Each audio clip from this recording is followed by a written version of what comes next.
guys, welcome to an episode of Close and Conquer. I have had a lot of guests on here. I ain't gonna freaking lie to you because you know I don't. This might be one of the most excited guests I've had. My man, Wes Watson. How we doing, brother? Man, I'm excited. We were in Miami. I saw Big Sean at the post office. I was getting my passport.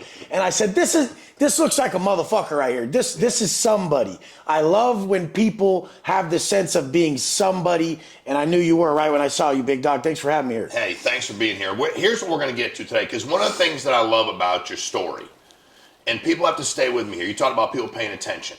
The problem nowadays is that you can't get any better if somebody talking to you is full of shit. And the reality is that most people are. And which weird, because I'm 51 years old. How old are you, bud? 40. 40. Man, you look like you're 20. You're doing well. You're killing it. When I was growing up at 18, 19, 20, 22, 23, if you looked like you and you had the background you had, or if you got in trouble, got arrested like I did, and did the shit we did, people didn't like that. Nowadays, everybody wants the story, and the people didn't even do it.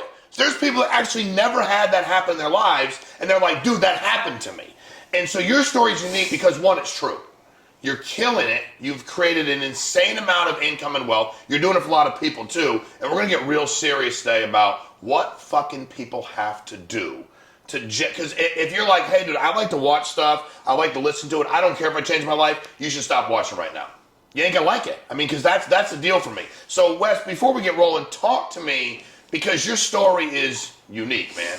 Talk to me about how you got to where you are. Like just run me through growing up, you know, you're doing your time, you start a business. There are fucking people that are free. I started a business in prison. In prison. So talk to me about your journey there, and I have some very specific questions about your entrepreneurial Well, journey. I just want to start by saying the biggest thing you'll learn from someone like me and Sean is you guys don't have an education issue. You have an application issue.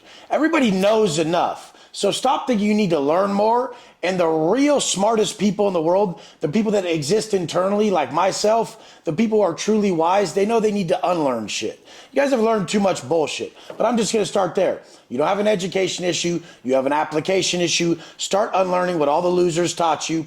If you're taking advice from someone who's not in the position you want to be in, you've wasted a lot of fucking time. So I'm going to start there. But 100%, I grew up in Oceanside, San Diego. Okay. Surfer, skater, snowboarder. And we smoked weed. We did drugs. We partied. That was that time, that era where you did coke, you drank, you smoked weed. And I wanted to smoke for free. So I started selling. I mean, I was 11, and I went on a trip with my brother and my grandma to Ohio, and they gave me $100. My parents don't have money. They gave me $100, and I said I lost it. I was shady as a kid. So I said I lost the $100, and I had plans of buying some weed when I got back.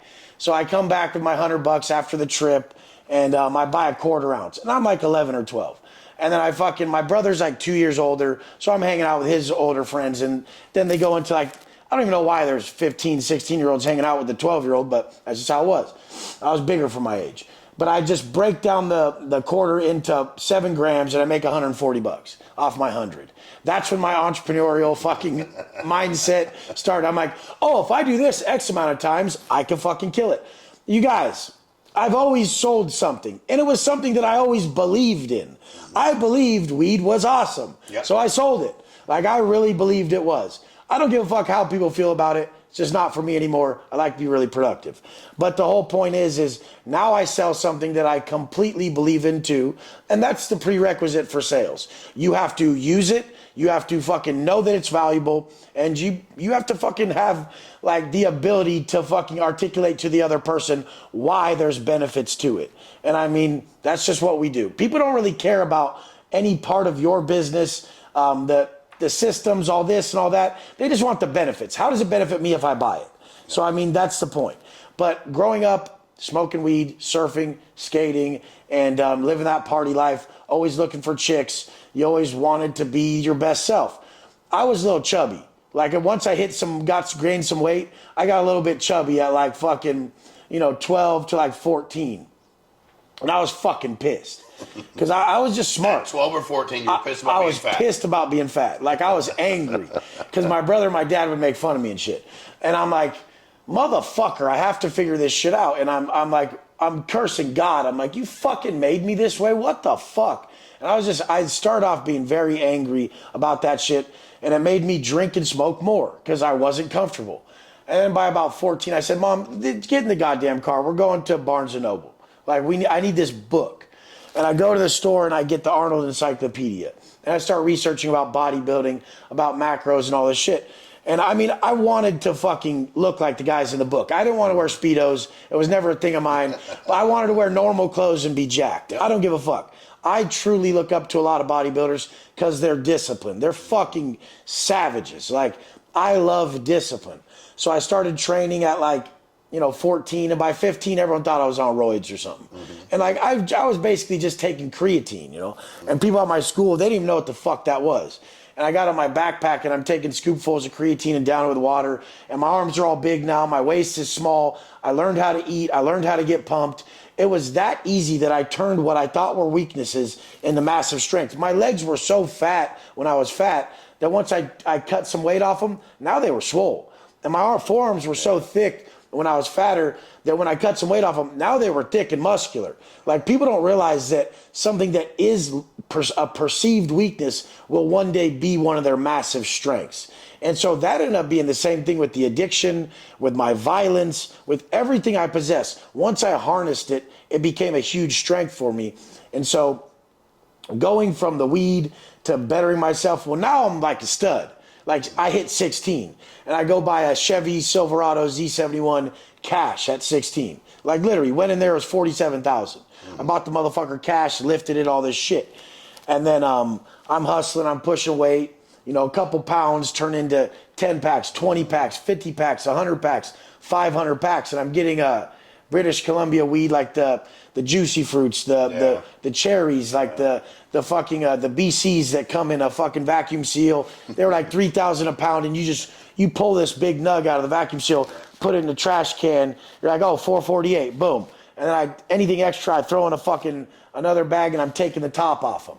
And then so, after I was actually driving my packs for a while and pushing weight, then I started having people drive them for me and work for me. So these fucking kids, they front someone, and so they front this guy, and the guy doesn't pay him back on like a 50 pack or something. He owed a shitload of money. It was like $150,000. A 50 pack is some $3,000 a pound shit. And then so what happens is the guy, he tells him, like, I don't got the fucking money, and fuck your dude. And they're like, don't fucking say that. My dude's a psychopath. Like, and at this time, I'm literally fucking smoking. And you're how old this time? At this time, I'm like 24. Got it. So flash forward, like that stretch of from 16 to 24 is when I just grew in weed. It was really just partying. Like, I got one case of getting caught with like 12 pounds. And then like that was 4 years before. I was in a Range Rover, white on white Range Rover, supercharged at the time. And I got pulled over with some work. And then I got out on a work program, and it was nonviolent. So I was out on CWP out of Orange County. So then what happened was I started just pushing more and more weight. People were working for me. These kids have a problem with this dude. And then I'm like, they tell him, hey, you don't want to fuck with this guy. Like, literally, I'm like smoking meth at the time too. Really? Like, I even have money. And like the cocaine graduated to meth. And I started doing lines of speed, and they would just last all day. And I would drink vodka out of like this water bottle would be full of vodka, and I'd just be sipping it like a psychopath with my eyes just big old bugged out circles. And I'm like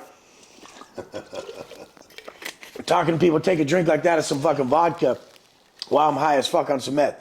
I put my water bottle down. Someone else comes to grab it. They're like, hey, can I have a drink? I'm like, go ahead. Go ahead, bro. They grab it, down it, and they're just like, oh, what the fuck? Like, you didn't tell me that's vodka? That's crazy.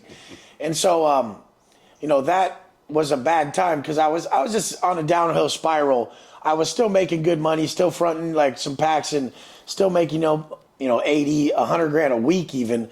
But we were just spending it so stupid, and there were such big hiatuses between the packs we would get that, I mean, that's just the good week. There'd be a bad month where you didn't get shit. So it was like just stupid money like that wasn't consistent. Now this guy hit at the directly wrong time where everybody's just not paying people back. There's problems in the game. Weed's starting to get legalized. They're starting to do the greenhouse outdoor weed that was beating the price, and sometimes the genetics were better. So then those were going for like $2,600 to $2,800 a pound. So people were just choosing that option more, and growers were being able to. It's a bad fucking time. Bad time. Growers were being able to supply to the people quicker, so it wasn't like a massive distributor to me to someone else. Because the massive distributors from Canada and shit, these guys would trust me with like the biggest shit ever. And so I was just in the middle of some big shit. And then Canadians don't take money back across the border. They're not stupid. They take cocaine back across the border. Got it. And I knew the Mexicans. So I'm like, what's up? Like, I can get you the birds. Let's do that. So they come down, they drop off the work. I'm right in the middle. Then the Mexicans give me the birds, the kilos, and they go back up to Canada. Because why would you take money back across? Right. You're going to take some more work back across. And in Canada, the coke went for a shitload. So I mean, these guys were monsters. They had their own islands. They had fucking Blackberries off their own cell phone server. These are people who just don't even exist. They're fucking monstrosities. Yeah. But so then these kids front this dude. The dude's talking shit. I still haven't even fucking admitted I was there. So a lot of people online read my paperwork like a bunch of bitches. So what they do is they pull up my case and they're like, you got caught for beating someone up for 5 pounds of weed. I'm like, or maybe, just maybe, you fucking cop, that you're listening to the fucking victim who snitched. Yeah. So the victim who got his shit handed to him, you know. I'm told on you. Yeah, so the victim who got his shit handed to him went and told on me. And then the co-defendants flipped, and I'm the only one saying, I don't know what the fuck you guys are talking about. Correct. You guys read the paperwork online when people try to act like, when they try to read the paperwork wrong and be like, you beat up someone for 5 pounds? Well, maybe it was 50 pounds, and the guy said it was 5, because he's the only one who talked to police, and I didn't. So how about that, stupid motherfuckers? And then how about maybe I didn't even talk to police, and I got all this time? Maybe you should highlight that. Correct. That I didn't rat, you fucking lame. Which is why I got so much time. Which is why I got so much time and they didn't get shit. But people want to just misconstrue the story because they try to elevate themselves. How much time did you get? Downgrade you. I ended up getting 9 years. So I got sentenced. That I ended up doing the whole time because I got mad time and then I ended up getting extra time from a case in-house. Got it. So I got an in-house case for a shoe term that people even try to talk shit on that about. Like, they try to dissect my life because they want to be the next me. So instead of just telling their story, which didn't work for them, they try to dissect mine. But anyways, I got a 14-month shoe term. That ended up giving me more time, and I ended up doing 10 years. Okay. So I got out 10 years. I got out 35. So you're in prison. Yeah. When did you decide I'm going to run a fucking business from inside? So I started getting phones. So at the start on these bigger yards, level 4 yards, level 3 yards. So at that time, they would start off on like level 4, you drop points, you go to level 3, and then level 3 and level 4 is cell living, level 2 is dorms. So when we were in cells, we only had flip phones, like Samsung flip phones and like the Nokia phones. Okay. So people were like, where are your pictures from the cell shit? I'm like, bro, we were scrolling through Facebook like this with the phone in the window. We didn't have smartphones till 2014. So by 2014, I was already on a level 2. Okay. And then people try to talk shit about that. Oh, you can't drop points from a shoe term to... Of course you can, you fucking idiot. If you drop enough points, you'll be at a level 2, which for me was a hard 19. I had 19 points. I could never go under a level 2. That's when I started really documenting my journey and started putting it on Instagram. Now, how did you know to do that? Oh, what just fucking hit you where you I saw Rich Piana. Okay. I said, oh my God, this dude is jacked. He makes me feel like I could run through a fucking wall. I love what he's saying. Fuck that. I need to get jacked as fuck, get online, and fucking just document, share my shit. So I saw Rich Piana. I did my first post in 2014 on Instagram. It was a black and white picture, and I didn't know what to do. I was just like everyone else who was doing like a modeling pic with like a quote. So scroll all the way the fuck down, Watson_fit, scroll all the way down, and I'm sitting there like this, like a dumbass, because I had just got my armpit tatted and my whole shirt tatted. So it's like a black and white photo. Yeah. And I knew from the beginning I was going to do all black and white photos. And then the day I got out of prison, I was going to put up a color pic. Got it. So I ran from 2014 till I got out in 2018 with just color or black and white pics. The day I got out, I put up a color one. But even in prison, I was showing transformations. Mm-hmm. I was showing Pup from in Antelope Valley, satanic skin that he was AVSS. Says it on his stomach. People are like, a satanic skin. He was a good dude. He's not like a That's like some shit. Like, these are lost kids who get caught in these fucking gangs. They're from group homes and shit. Like, they needed male guidance, and that's why the fuck me and Sean are good people to listen to. Because did you ever have a fucking man in your life that, like, really was what you needed, what you wanted? I mean, ripped, rich, rare, jacked, lives good habits, doesn't fucking use devices that are going to break you down. And I mean, that was my whole point behind my page, was to be the man I needed. Because the men that I looked up to, the man that other people need, the man that I always needed, the man that others would need. Correct. Yeah, 100%. I always just feel like what I want is what other people want. Because I think deep down we all want the same shit. Like, I really don't think our conscience is something we can. I don't think our thoughts are even something that we get to choose. Like, we have self-talk that's aligned with who we are and our habits and what we've become over time. But I really feel like we tap into universal thought, which is like, that's just the voice of the universe, voice of God, that source fucking energy that's telling us what we're supposed to be as men. And so I really believe that we tap into thought. We don't even think our own thoughts. And people are like, that's crazy. I'm like, really think about it. Are you fighting what you know is best? Or are you sitting there truly thinking up these plans? Or were you the idiot who was in the way? Like, Wes Watson was the idiot in the way the whole time. When I gave up on listening to Wes Watson, what he wanted, and I followed what my conscience told me, which what I say is the authentic voice of God, when I followed that, my life went perfect. When I listened to Wes Watson, I had all these problems. Correct. But when you follow the authentic voice of God, everything went fine. I came here. Correct. So this is like a massive journey of just discovering myself. I like to say self-actualization, then self-transcendence. Like, you spend most of your time in a phase of self-actualization, building the best you, and then later you're supposed to give that person to the world. So one morning at like 4 o'clock count, right when 4 o'clock count was coming, I was writing down a quote in my journal, which I did every morning. I've been up at 2:45 every morning for 17 years. Okay. So I get up at 2:45 and people would debate that. Why would you do that? And then it'll be a fat guy saying, why would you do that? And I'm like, probably for mental toughness, you fucking marshmallow. Like, I saw a marshmallow the other day saying, why would you wake up at 2:45? I'm my best at 8. I'm like, you're never your best because I'm looking at you, first off. You're not tan. You have no bicep vein. Fucking shut up. But we have different agendas. You're just using my name, and me, I want people to really help people. So the point is I've been up at 2:45 in prison. Why? Well, why 2:45, Wes? So I can get the fuck up and use the fucking bathroom before my cellie's up. So I can get up and brush my teeth, use the bathroom before the whole dorm's up. But even in a cell, you don't want to get up and have your cellie already on the shitter and you got to go. Like, I have to use the bathroom right when I wake up. I have my coffee, I use. I don't want to wait for the motherfucker. Like, we're going to have a problem. So I just get up at 2:45, I have my coffee, I use the bathroom, I brush my teeth, I'm ready. I'm on my rack reading my book when my cellie gets up. And I run that program in out of fucking respect. If all of a sudden I'm getting up at 4 or 4:15 or 5:15, I'm not respecting my cellie for him to be able to operate with me. A lot of you guys could use that in your fucking homes. Like, have an actual routine so that your wife and your people and everyone can operate around you correctly so you guys aren't running into each other and shit. But that was the point. The point was to actually exist in prison to where I don't have to be around people in that way. I'm never in someone's way. There's never a traffic jam, and I'm way ahead of them. And that's what I've always told people. I'm first, motherfucker. So you said a lot, because this is something people got to get, right? I talk a lot. No, I love it. I love it. I'm good with you talking. I said you said a lot, though. Yeah. Hey, just talking and saying something. Oh, yeah, that's way better. You said a lot. Perfect. Talking a lot is anybody can talk a lot.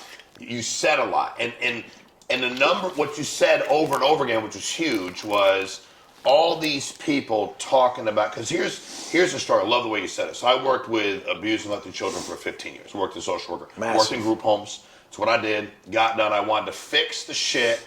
I wanted them to be better than me. I didn't know how to make them better, but I wanted them to be better than me. So I was like, I'll take that job. I don't want to stand up for kids. So I felt like I couldn't stand up for my mom when I was a little kid and all this shit I wanted to. So I watched. A lot of what you're saying is fucking huge. Okay? Because they're lost. Lost as a motherfucker. They believe in anything anybody tells them to believe in because they're looking for a male role model. I work with adolescent boys. They're chasing gangs, all the shit. That was my deal. So, but you said it over and over again. All these people, and this is what people have to understand. You didn't have it all figured out. You just knew, I've got to be a better version of Wes. And people are always going to hate on you when you're trying to become a better version. I mean, dude, you're in prison. There's no way everybody's walking by and going, hey, Wes, today's your day, right? You had all these people, and everybody still attacks the shit you do. And I get it. You don't give a flying fuck, which you don't. By the way, just so you know, he doesn't. Most people act like they don't, but they do. I've met them. You look in their eyes. Oh, they give a fuck. They say, I don't give a fuck. You're like, oh, no, you give a lot. You care. You give a lot of them. You don't. I lost my fear a long time ago. And I love that. Everything that you wouldn't want to happen to you happened to me. I love that. So I have no fucking fear. Talk, because what's holding what I see, I've built a bunch of business, exit them, meet with people, and they all want to do it. Everybody wants to do it. And what holds them back is they're paralyzed by fucking fear. You mentor a lot of people. We'll get into the businesses you've created because you've learned how to generate a lot of income.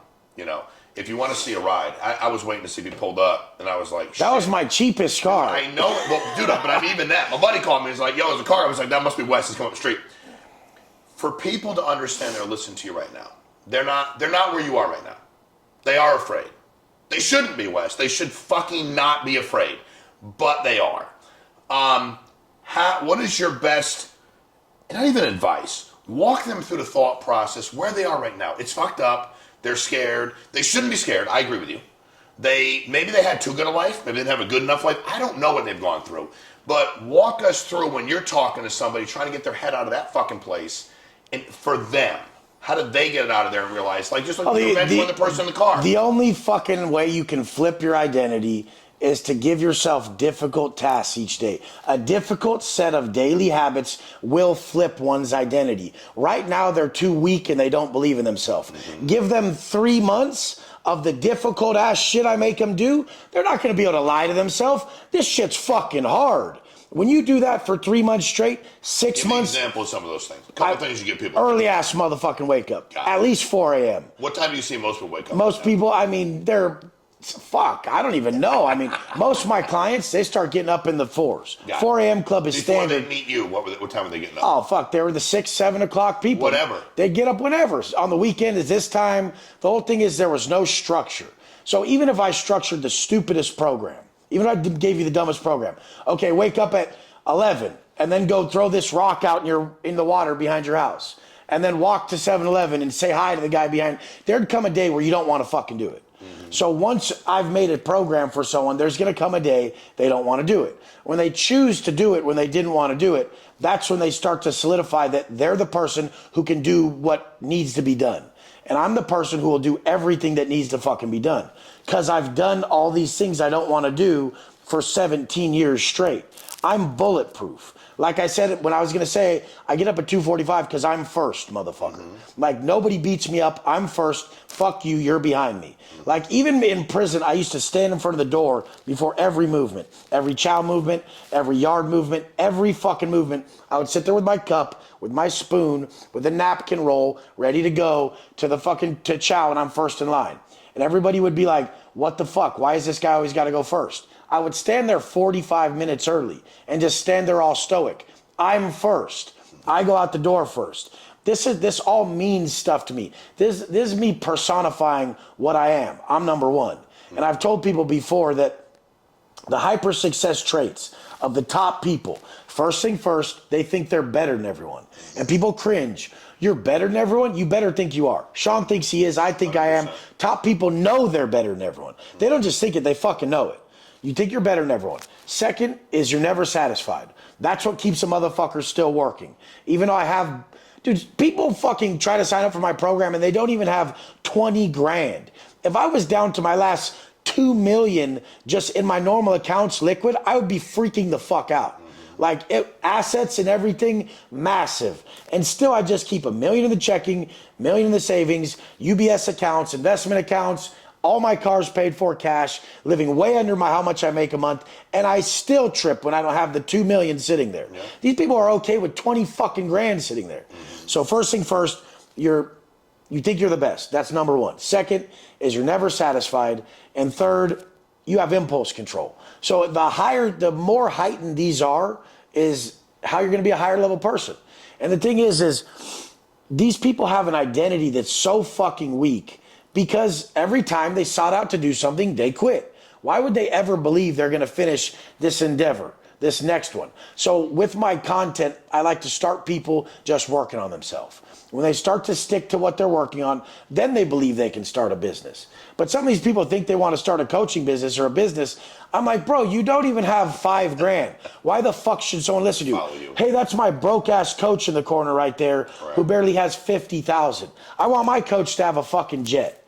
I want my coach to have fucking 10 exotic cars. I want my coach to fucking not sweat shit. I want him to look a certain way, act a certain way, have certain things.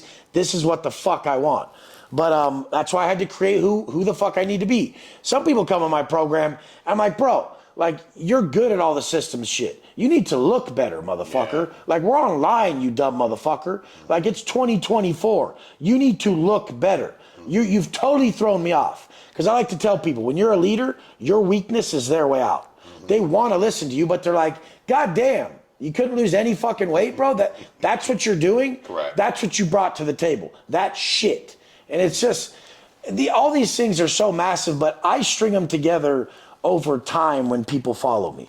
So people just need to follow me and not try to drink from a fire hose. Yeah. They need to come learn one thing at a time, apply one thing at a time, and the steps that I have you apply is an early wake up. We read fucking good ass books from real motherfuckers, and we apply what we fucking read, and we actually rewrite in our own words what we're reading. So we're not just plagiarizing and reading for the fuck of it. We're actually retaining knowledge, and then a workout macros. So early wake up, reading and reflection, workout, proper macronutrients for their diet. That's what I start them off on. The thing that we're working on mostly, though, is dropping their vices. Because if they don't get rid of their self-sabotaging behaviors, they're never going to be able to do the work correctly. See, what's funny is you look like I've been sober 23 I love that. years. I'm always hesitant because I don't know, Dude, but I'll still always talk the same shit about motherfuckers. 23 years. Love it. Matter of fact, San Diego, Pacific Beach. Hell yeah. It's a grimy place. Dude, when I was Partyville. 17, bro, me and my buddy, his brother was in the Navy. I remember I grew up with no money. My mom, his son's apartment, if my mom had a car, it was a miracle. He had a Mustang GT convertible. I thought it was the coolest shit in the world. So my buddy's like, you want to fly out to San Diego? I was like, why? He's like, it's my buddy Scott. He said, my brother's there in the Navy. Must be a base or some shit out there. All I know, dude, is I woke up. I left him, woke up buck-ass naked in some apartment somewhere. And it says this before cell phones, you can't. Because I used to love drink tequila. I love cocaine. Black the fuck out. Never use meth. The black the fuck out. Love to smoke crack. But been 23 years. But a lot of stuff you're talking about, Wes, it's funny because I got all these things from different people growing up. I had a dude that was a hardcore dude talking about my substance abuse. He was like, get this shit out of your life. Or yeah, so you got them from all different sources 100%. and put them together. Dude was like, it was funny, probably 6 years ago. I was pitching a deal, and a guy looked at me and he said, you ever think you should get in better shape? And I was like, what's that got to do with this? He said, everything. Everything, motherfucker. And it's funny because I was like in good shape, played ball in college, wasn't party, got whatever. And the greatest thing I've done the last 5 years is work out every fucking day. That's the biggest fucking thing. Every fucking day. Every day, like every single day. People don't realize where that brings you mentally is where people think it's applied effort that matters. Like, it's not the world doesn't respond to your effort. The world responds to your frequency. Right. When you do the correct efforts, you operate from a different frequency. Now you're fucking attractive. It gives me the chills, bro. Yeah. You can't lie to yourself that you're attracted to yourself. If you don't have that confidence, you ain't selling shit. And if you ain't selling shit in 2024, you're working 9 to 5 for somebody. Like, you guys better personal development and fucking sales. Mm-hmm. Build the best you, sell something. It's the only help you have. And it's also when you build the best you, I don't give a shit what the product is. You'll be good at selling it. You can sell anything. Life insurance, real estate, waste management, proper. No matter what I've done, because when you look at, that's what I love about you, by the way. I'll be honest with y'all, because I like to figure fucking people out. And for all the excitement you got, you really give a fuck about people. No, but I'm just saying. I have to. Dude, I didn't fucking know you, bro. Yeah. I'm just telling you, like, it pours out of you. Because this frustration you got, which I love, and I feel it with people, is like, dude, why don't you see that for yourself? What the Why don't you see that you... And again, especially some of the guys that, you got the system stuff, you have this over here, do this, you're not that far away, why don't you... They're delusional. Isn't that what haunts you, that, like, you want people to see themselves the way that they should fucking see themselves? I see the best in you because everything's a mirror. They could, the lowest people, if they ask their parents, hey, should I do this? They're gonna see their current version of them. Correct. People don't see other people. They see their current version projected onto others. So when you ask your parents, should I invest all this money in this coaching program, and they're from but fucking old ass ages, they're like, coaching pro? No. Like, please God, just buy a house and make no money off it over 30 years. Like, that's their plan, because they're seeing their projected, their level of comprehension of what's going to be possible projected on you. So now you have to work with someone who's going to project what you want to, what they are onto you. I only see how Sean should be like me. That's why I agree with someone like Andy Elliott or Sean and people like that, because I'm like, oh, this dude's not lying to you. You want to sell better, he's going to make you better to sell better. Your dumbass is like, I don't want to do that. I just want to sell better. He's like, I don't give a fuck what you want. You're going to sell better by coming in as a savage, better version of you. Correct. So what he did was not lie to people. And that's what I did. I'm like, what do you mean? You're a real estate agent and you want to build your brand online and sell coaching for real estate? Well, we got to bring the best version of you online. What the fuck? Would you buy from you, motherfucker? Would you listen to you? And so we have to create the person that you would listen to. And so I would listen to someone who has the lifestyle I want. Like, I don't even want to listen to someone who doesn't have a jet, doesn't like nice shit, isn't flashy, doesn't like cool shit. I can't resonate with that. I don't like that. Like, I don't like the frugal fuck. Because guess why? In today's society, the rapper who will buy the crazy chain and will do all that, people think that's stupid. But that guy takes the stage. Once he learns to harness his ability for audience control and influence, he'll be way richer than the other motherfucker. The other motherfucker's playing it safe, doing the wise investments, all that shit, because he doesn't want the stage. He doesn't want the attention. Wes Watson wants the attention, wants the stage, always wanted the attention and stage. And I think every man does, they're just not prepared for it. So this is preparation meeting opportunity, which is a success equation. Well, I think, too, when you look at, it's funny because when you spend more time focused on making money, not more time being terrified of what's going to happen, because frugal to me, first of all, cheap's ugly on fucking everybody. Oh my God. It's just ugly. It's just, and again, it doesn't matter. I always said, why don't you want more? You don't have to feel like I wanted more. My friend's like, who do you think you are? I'm like, I want more than you. They ain't fucking not wrong. I deserve more than 100%. you. I wanted my mom to live a better life. Fuck. I wanted to take care of her. She had to go through fucking hell. I wanted her to have a better situation. I wanted people around me. I wanted kids that were in fucked up situations with nobody take care of them to have a better situation. I didn't want to get to some dude who didn't want to have a job. I wanted some fucking 12-year-old kid who lost his mom and dad because they both got fucking murdered and was in a home. I wanted him to have a better situation. I wanted to try to give back to people. But when you start talking about things you're talking about, because they're so huge, you have to understand from a sales standpoint, because Wes couldn't be any more right. Learn to fucking sell something. Learn personal development, sales. Sell something. Fuck. And at the end of the day, when you listen to the confidence that you're trying to get, because it's contagious, you're trying to convince people before they're really convinced that they're better than they are. Well, the stupidest thing I ever heard was when the dude said, it's like going to sleep. You have to pretend you're asleep before you fall asleep. I'm like, that's so fucking stupid, but that's true. Like, you have to pretend you're sleeping before you fall asleep. And people are like, oh, fake it till you make it? No, motherfucker, stretch. Like, I stretched to levels that are so fucking crazy that I told myself even last year, or when I first started flying private 2 years ago, I'll never fly commercial again, never. Now that costed me last year's $800,000, the year before like $4, and so, but I'll never do it again. Right. So now it forces me, when I go on a trip, my trip is $300,000. So it forces me to a different level.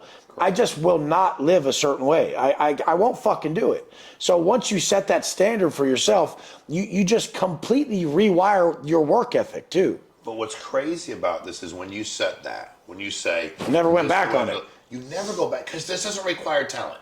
See, that's the fucked up thing. If you go, dude, I'm going to be... You know, when I was in college, my freshman year, I said to my college baseball coach, he said, what are you going to do in the future? I said, play pro baseball, obviously. And he looked at me and he said, you're 6 foot tall, you're fucking right-handed, and you throw a ball as hard as 10,000 other dudes. And I was like, that's true. He said, why don't you figure out what you're going to do after college? He said, this is the guy that fucking cared about me. Hardcore dude. He's like, you're outspoken, you're smart, and people follow you. He's like, and I've been doing this 35 fucking years, and I'm broke.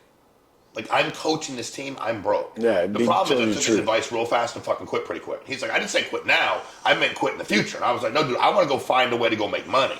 And then I was a business major, I didn't want to be a business major anymore because those people that were talking to me weren't actually. They didn't have any money. They didn't have any money. So, and from a coach, you said something about coaching, I want people to hear this. I was just at an event, big real estate event. I speak at all these different events, and everybody's in there wants to be a coach. Everybody. And all I asked every person was, does he or she live the way you want to live in every aspect? Like, dude, if you were to wake up tomorrow and go, in 6 months or 6 years, I can live like them, would you want to? And most of them were like, I really don't know. I'm like, first of all, you don't know because they're lying to you. Because everybody wants to be a coach. And that's one of the reasons I started doing this online. Like, I was doing all the stuff I was doing, exited some companies, and I started watching some podcasts of people. And I was like, that dude's full of shit. He didn't get beaten up. He didn't sell drugs. He's not even that good. I don't think he can sell shit. I'm not following him. I'm not following him. I'm not following him. I'm like, I can't find anybody to follow. What about everybody else? When I watch your shit, I'm like, he's real. Not just, okay, the story, all that. That's cool, but your passion for fucking thing is, people. I really built this shit so simply. Yes. It's psychotic. And all the top people come to me and they make me simplify it. Because last month I did 2.7 million at like 80% profit, 85% profit. This is your coaching program. This is just my coaching Just the business. coaching. And the thing is I have a low ticket with 18,000 members for $47. That is just recurring bank. And then I have a $299 to $2,000, which is, let's just make a better you that everyone can afford. That motherfucker has 4,000 members in it. Then I have my elite program where I teach you how to be a coach. Once in my mid-level, you're getting ready to be a coach. Once I make the best you, then I teach you go to teach others to do the same. So it's a ascension process. So there's, in those 4,000 people, I'm feeding my own next step. They're getting ready.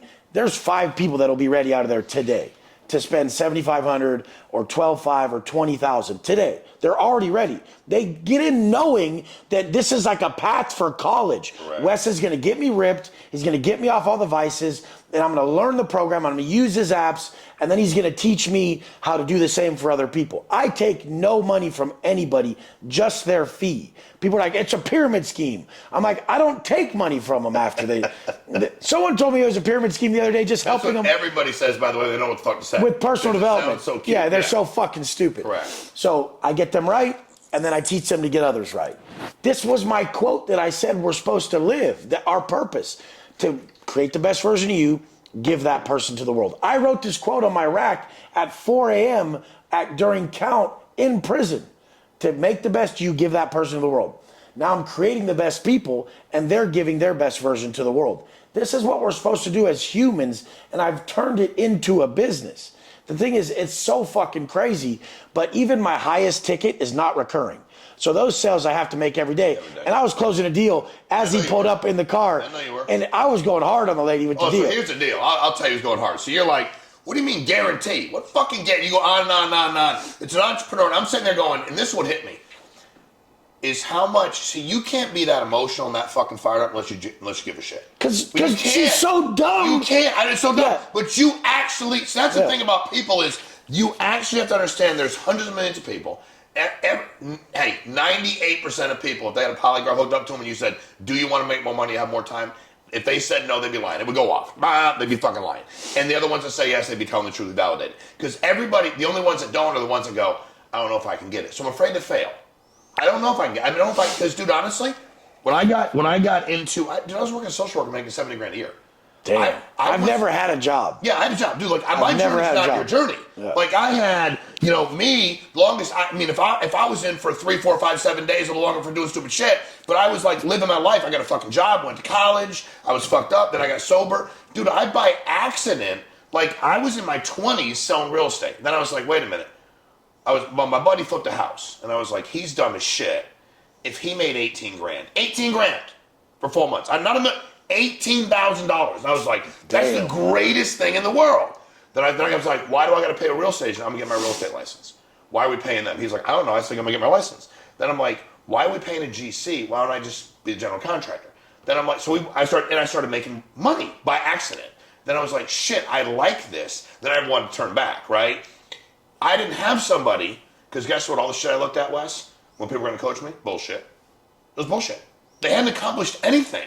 And that's the struggle right now, is trying to find the right person. The craziest thing is, I'm probably one of the only people who actually documented the whole thing. Mm-hmm.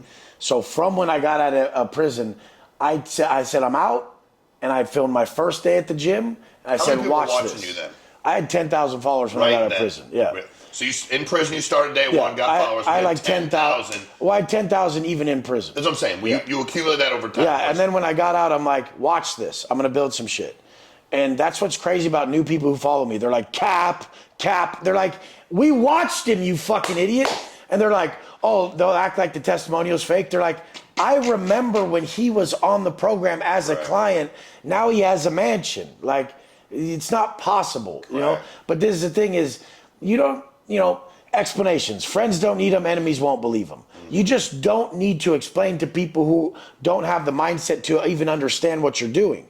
The people who do, it's very easy. So sometimes people come in and they're like, I want to coach for real estate. And I'm like, well, we're going to sell life coaching too, not just real estate. You have to help them with life or they're going to suck at selling homes. 100%. And they can't grasp that. They're like, but I'm real estate. I'm like, bro, do you think the fucking top level dude isn't going to be able to discern what he needs from you? We're going to put your whole life on the fucking page. And the top level dude's going to say, hey, Sean, I just need this from you. Like, I'm good at this. I really need this. I had one of the top coaches on the planet sign up for my program. Mm-hmm. He said, I have 18 minutes. He bought a $12,500 program from me. He said, I have 18 minutes. I broke down everything we needed in 15. Mm-hmm. He's made an 8-figure business out of it in 1 year. And the thing is, he's one of the top level dudes. He just spoke with Tony Robbins. Mm-hmm. If you watch his content, he posts exactly like I do. When you see top people do exactly my structure, you know they're one of my clients. And some people, they just don't necessarily want to give me a testimonial. I don't beg. So whatever the fuck. So the whole point is like, this is what I did. Like, I just got myself right, and I got myself in the best shape. I got out. I wasn't trying to build a fucking business. I pulled my phone out. I was so proud of myself that I was no longer using drugs, that I was in shape, that I wasn't womanizing. I had these core beliefs. I was going to be good to one woman. I was going to be the best man I could ever be. The best man I could ever imagine I was going to create. And I did that. So I just filmed it and showed everyone what I do. They started saying, teach me, teach me, teach me, teach me, teach me. I didn't have anything but those habits at the time. And I had a bigger brand than most people. Because it just shined. Like, this guy loves what he's doing. And that is enough. You guys who think you need money and all that, it's enough to be in a place where people can read on you that you truly love your life. Mm-hmm. And that's where I was at the start. I was in good shape, but I loved what I was doing. I loved my daily habits. That's a lost art. People who love to do the work and they can shift their mindset. They can have that paradigm shift occur where they look forward to getting up early. They look forward to training harder. They look forward to these things. You have to be around people who have that mindset to ever wish you could ever attain it. That is not something you can just create. You can learn from books. You can learn from podcasts. You can learn from people, but you have to fucking realize it's habitual construction. Though your thoughts and your actions during times of adversity are going to construct your core beliefs and values. When you construct those core beliefs and values, that's how you become undeniable, indestructible. Right. You never break. You're non-negotiable. That's how it's done. Do you believe that anybody can become that way? I believe anyone can become that way. I'm so psycho that there's no difference between anyone. Me too. And I'm like, shut the fuck up. You're going to kill it. The lady said, you haven't even looked at my social media. I said, you say you want to make $25,000 a month. I'm like, I don't have to look at your social media. That's so low on my scale that I could do that doing anything. I could fucking make your offers and post you and promote you my goddamn self and make you 50. Yeah. So trust me, I can do it. Correct. Like, I jump out of the fucking plane and put the parachute on the way down. I don't fuck around. Correct. Like, I know what the fuck I'm going to do with my life, and I just do it. Most people, they don't have clarity on what they even want. I knew I wanted a hot wife. I knew I needed the dopest cars, the dopest places. I know I needed to be jacked. I know I wanted to be fully tatted. I knew in prison they had to be tats that I earned in prison to set me apart. I was watching Rich Piana, and I'm like, the only weakness I saw in him is that he didn't earn his tats in prison like I was about to. And that's a very slim amount of people that could do that. Right. So I just had that as a trump card, which was something that I knew was dope. Like, I knew that that's a thing. Like, a guy who gets fully blasted and a guy who earned them in prison, the mindset of the guy who didn't earn them and the guy who did, he beats him. And so, and that's the same thing as with entrepreneurs with me today. Right. Like an entrepreneur who's like my boy Eric, who actually has cash flow off his real estate and all that shit. And he's like really able to support his lifestyle off his cash flow, off his properties that is going to be generational wealth. I don't have that yet. I have some investments that make me some money. I live off earned income. I'm all over the place until I build what he has. Right. So when he has that, he trumps me and I have to listen. Like, you beat me, I have to listen. We have to beat people for them to listen. And there's people who beat me, and those are the only people I'll fucking listen to. I'll tell you what, it's amazing to accomplish it, still have enough fucking humility and understanding to go, that dude's doing better. But I love that shit. Why not? But that's what winners do. But winners pull for other the thing that's dope is most of those guys won't be in my area physically or even like spiritually or mentally, so I can bring that to the table for them, and then I can learn the financial side from them. Like, I love that shit. They're beating me. You fucking beat me, motherfucker. I praise my people who beat me. I'm like, dude, look at what this dude's got. Like, this motherfucker kills it. I couldn't wait to tell him that you have your own jet on that. That's why I said it. Like, this guy interviewed Goggins. He's got his own jet. Those were like the huge things in my eyes. And other people would be all lame and be like, well, that doesn't mean everything. Yeah, it fucking does, because he has the other shit too.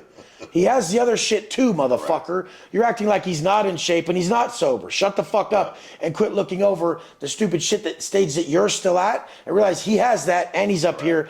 And by having that, that's how he got up here, motherfucker. But I think it's also, first of all, this is unbelievable. You're unbelievable, bro. And I love your fucking passion, your faith. Dude, we're done. We're locked in. We owe. Me and you owe. We're done. 100% we do, dude. And I love, but I'm telling you guys, anybody, and that's a struggle when people talk to me, because I'm like, dude, there's so many things that do require talent. This doesn't. No. Being a good salesman, having these habits, being fucking disciplined, believing in yourself. I have little kids beat me all the time. Yes. I'll teach a little kid my habits. He'll come in way more ripped than me. He's so dumb, he'll just listen. That's right. I'm too smart to where I'm like, we're going to Cipriani, and I totally could have that Carpaccio. That gnocchi looks good. I'm swole. I'm bigger than him. But nah, he applied it more. He's shining. Yeah. I have kids who one of these kids in my program, he fucking lives in like a trailer with his family. He got a credit card for the $3,000 to get the bottom of my coaching business program. At the end of the first call, I fucking lit him up so bad. He should have been one of these guys crying about how I talked to him. Because a lot of guys cry about how I talk to him. He should have done that. Yeah, want to know what he didn't do? He doubled the fuck down. And I go on his content all the time. I'm like a proud fucking father watching his son who made it. I'm like, look at him, motherfucker. He was so stupid. Like, last week, he was the stupidest motherfucker. He wasn't stupid. Correct. He was just lacking confidence. Correct. And I broke him of that fear by fully breaking him. I instilled the fear in him that alleviated the fear. I showed him there was nothing to be afraid of. Like, that stupid question is dumber than going and fucking handling business. Correct. Now he already had been told everything he was afraid of being told. It was done. Now he just could do the work freely because I already fucking lit him up. And he was scared to let me down because I'm the person who he looked up to. But that's the thing, too. Me, and I saw the guy the other day, and I said, why'd you do it? He goes, I don't want to let you down. Same reason I did shit. When I found people that were speaking, I don't want to let you down on this. Like, you down. This is the thing. The like, it works, these dude. fucking idiots say, I don't care what other people think of me. You better step the fuck up and prove to everybody that you respect them. Correct. Like, prove to your wife you respect her. Prove to your daughters that men are supposed to be this fucking way. People tell me about spoiling my stepdaughter and spoiling my daughters. I'm like, bro, they're worth it. There's a big difference. Right. I'm not spoiling them and fucking them up. I'm proving to them that they're worth it, and they better find a man at my level. My daughter's 22, and I've said to her for a long time, and she wouldn't listen to me. Well, she would. She said, Dad, you scare everybody I meet. Perfect. And I said, yes, perfect. I said, but one day, you'll know when you meet somebody that doesn't mean he's the right guy forever, but you'll meet a guy that has the same. If my intentions is I would kill for you. I fucking love that. And his intention is he wants you to be okay. We're on the same team. Yeah. He wouldn't remotely be afraid. He'd actually be excited to be around me. He's thinking, I'm never going to hurt her. You don't want anybody to hurt her. We triangulate this thing. I'm not afraid of you, Sean. And not because I'm big and bad, Sean. I know where you ripped my fucking head off. We're on the same team. We're on the same team. Yeah, we're on the same team. I said the guys that were nervous weren't on my team. They were worried that they were going to wrong her. Because they were going to wrong her, and I was going to fuck them up. They knew, they weren't aware that they were already showing signs of weakness. And my daughter met a guy, and I said to her, she goes, what do you think? I said, that's the first guy I've ever looked at. Then he had fear in his eyes. Life's a mirror. It's not a window. You can tell how someone is. Amen. 100%. So it's crazy shit. People don't even understand. You don't fuck with, dude. That's why women have to be treated so well, because that is someone's fucking daughter. You piece of shit. 100%. Fuck. So, all right. So first of all, it's been unbelievable. We gotta have you back at some point in time. It's huge, and your coach and stuff. Obviously, you're everywhere. If they want to find, they're looking for you. What's the quickest way to find Wes? Just weswatson.com. If you fill out the info on my website, you're talking to me. The first message that fires off, it is an automated message till you answer, and then I'm talking to you. Do not call me a bot, or I will tell you to fuck off, because it is me all the time. We don't play. I met in Miami. I was back home for 5 minutes. You're like, yo, what's up, dude? We got to get together. I'm like, how the fuck? You went on Instagram, figured it out, boom, sent a message himself. Yeah, I put it together. I'm like, I know who this dude is. I saw him on someone else. I did an interview with someone else. I'm like, oh, shit. Boom. And I reached out. But, weswatson.com, or you can hit me out on Instagram, Watson_fit. I mean, we're going to have to do round 2 because we got too much shit to go over. We're totally going to do round 2. I have some really cool shit we're going to talk about. But here's the thing, guys. You're a fucking savage, but you're trying to help other people. Dude, I literally have committed. I've given myself a life sentence to this.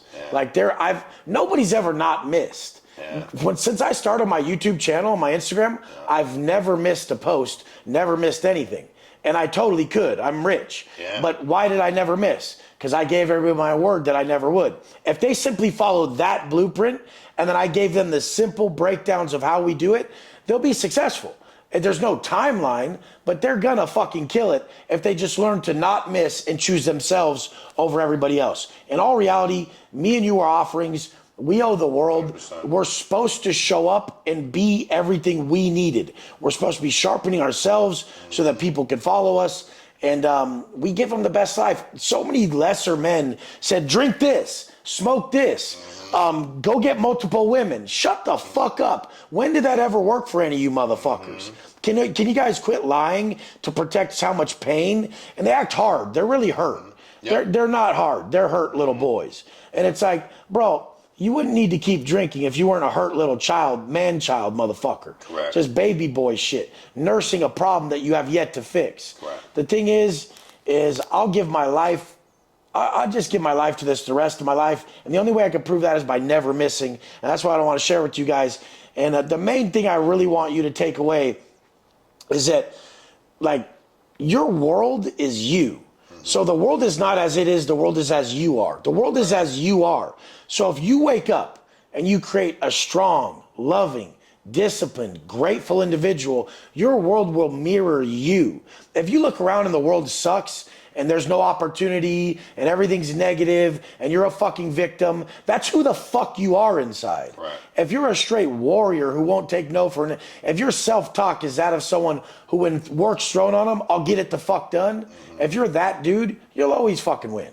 And it's in you. And dude, I love you for what you got. Got a lot of respect for you. Thanks for sharing. Appreciate it. I appreciate you, bro. It's an absolute fucking blast to have you. Hey guys, close and conquer, like, subscribe, share, find Wes, check him out, follow him, see what he's doing. Because when somebody cares that much about your success, that they're willing to be as hardcore as they are, because talking to a dude and breaking him down isn't breaking him down for your own benefit. It's breaking him down because you're like, I care so much about that dude that I want to see him win. You're a genuine dude. You got a big heart. You got a lot to offer people. I love everything you talked about today. Find them. Thanks for jumping on Close and Conquer. Like, subscribe, share, send somebody that you know, because I promise you they're probably dealing with the same shit you are. And you said this great. You said, it's funny, a guy told me a long time ago, I said, how do I build a massive business? He said, you get great at selling. Then you teach people to get great at selling. Then you teach them to teach people to get great at selling. I was like, shit, I do that. And it's all these things you keep talking about. That's what we did. This is like old home for me. So I appreciate y'all. Thanks for tuning in, guys. Thanks, Wes. Kill the bro. Hell yeah, thank you.